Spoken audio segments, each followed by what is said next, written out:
खत्म हो गया, पूरी कहानी खत्म पहलवानों की। जी। जी नीरू जी, देखिए अमित शाह जी के यहाँ मिलने अगर खिलाड़ी गए थे तो इसका सीधा सा मतलब ये निकाला जाना चाहिए कि अभी तक आप लोग ये कह रहे थे, या कुछ पत्रकार बंधु, कुछ देश के नेता लोग, विपक्ष के लोग, ये सरकार सुन नहीं रही है, तो माननीय अमित शाह जी ने इनको बुलाया और 1.5 घंटा, जितना समय लिया, 1.5 घंटे से ऊपर समय दिया। यानी कि सरकार भी उतनी ही गंभीर है जितनी गंभीरता से यहाँ हमारे पैनलिस्ट बैठकर बात कर रहे हैं। दूसरी एक बात पर आपके हमको मुझे थोड़ी सी आपत्ति है। आपने कहा अमित शाह जी ने क्या धमकाया। धमकाने का मतलब कोई वो बैड एलिमेंट नहीं है कि जो किसी खिलाड़ी को धमकाएंगे। हाँ, उनको धमकाने बुलाकर उनकी बात सुनी, का उनकी जी। ये इन शब्दों का प्रयोग अगर हम लोग कर देते हैं तो आप लोग आपत्ति करते हैं, तो शायद हिंदुस्तान के संविधान में हम लोगों को भी आपत्ति करने का अधिकार है। ठीक है। आपसे मैं कर सकता हूं कि आपके शब्द यहाँ पर जो है, अभी 2-3 बातें कही गई।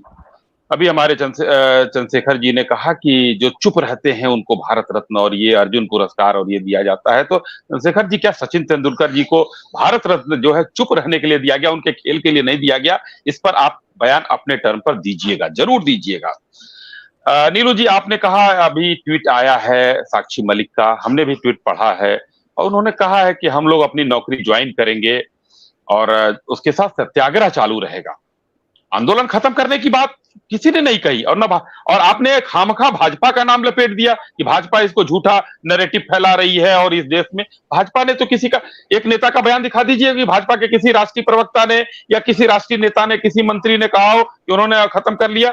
ये तो आप लोगों के सहयोगी लोग चला रहे हैं, जो टीवी चैनल है वो चला रहे हैं, और उन्होंने ही चलाया है कि 164 का बयान 2 तारीख को उस लड़की ने अपने पिता के साथ जाकर पटियाला हाउस कोर्ट में वापस लिया है। ये राष्ट्रीय चैनल चला रहे हैं। ये हम लोगों ने, ना भारतीय जनता पार्टी ने कहा, न किसी और ने कहा। ये आप ही के भाई। अब देखिए देखिए नीलू जी, अब मुझे बोल लेने दीजिए, सवाल बाद में करिएगा।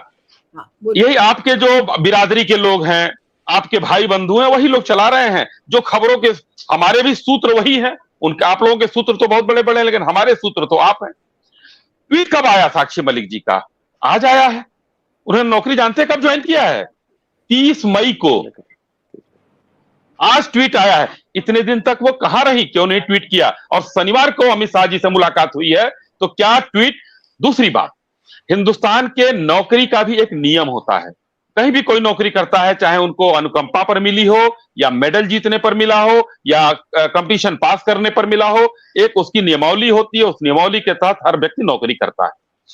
और वहां पर अगर अभी किसी हमारे वक्ता ने कहा कि उनको जो है धमकाया गया कि बर्खास्त भी कर दिया जाएगा, तो नियमावली में अगर होगा कि आप इतने दिन तक बगैर अनुमति के, बगैर सूचना के धरने पर रहते हैं, तो आपको बर्खास्त भी किया जा सकता है या सस्पेंड किया जा सकता है। ये नियमावली में होता है। तो वो नियम के विरुद्ध कोई हिंदुस्तान में काम अब नहीं हो रहे हैं, पहले कभी हुआ करता हो तो हम नहीं जानते हैं।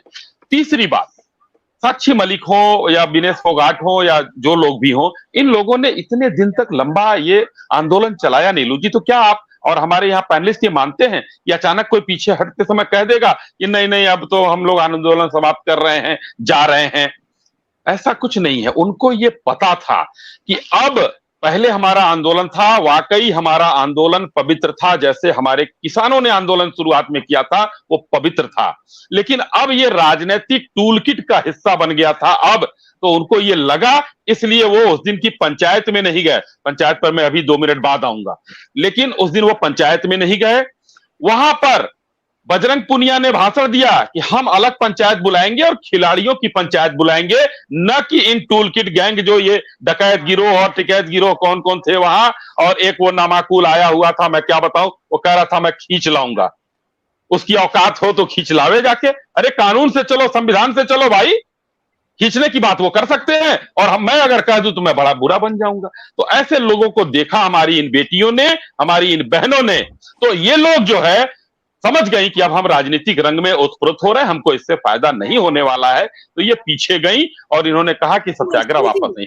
लेकिन जी अश्विनी जी, ठीक है आप जो कह रहे हैं, लेकिन एक पत्रकार होने के नाते मुझे लगता है कि आज मेरा फर्ज है आपसे ये सवाल पूछना, और हर एंगल से सवाल को पूछना, कि आप जो कह रहे हैं कि भाई महिला पहलवानों को ये रियलाइज हुआ कि वो टूल किट गैंग का शिकार थी, लेकिन as a journalist and as I want to play the devil's advocate here, और मैं ये क्यों ना पूछूं सवाल कि क्या पता गृह मंत्री ने डायरेक्ट या इनडायरेक्ट तरीके से उन पर दबाव डाला हो या फिर उनको प्रलोभन दिया हो कि भाई अब आपको पॉलिटिकल कंपल्शन है। और ये बात सबको, कैसे पॉलिटिक्स में क्या क्या चीजें चलती हैं ये छुपी नहीं है।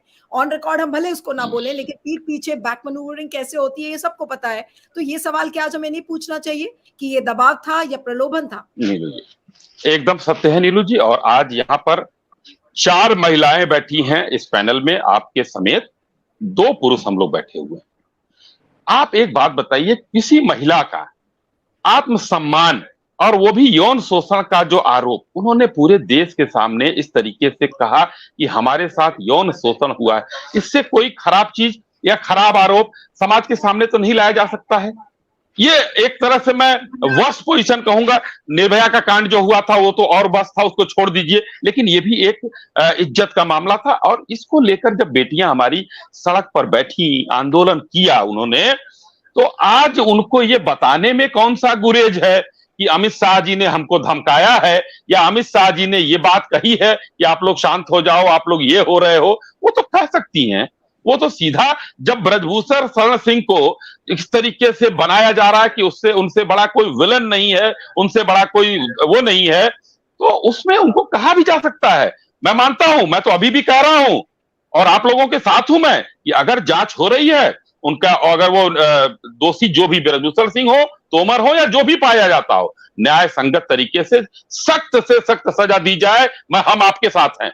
मगर जिस तरीके से आप लोग ये बात यहां पर उठा रही हैं, चाहे पीछे हम 2-3 डिबेट आपके साथ कर चुके हैं, जो चीजें हुई तो महिला पहलवान बाहर निकलकर कह सकती थी कि गृह मंत्री जी द्वारा बुलाया गया, हम लोगों को धमकाया गया या हम लोगों को प्रलोभन दिया गया, हम लोगों को ये किया जाए, वो कह सकती है। क्योंकि इज्जत का सवाल एक माँ, एक बेटी, एक बहन सबसे अंत में उठाती है। और आप ग्रामीण अंचल में चले जाइए तो 90% तो उठाती ही नहीं है।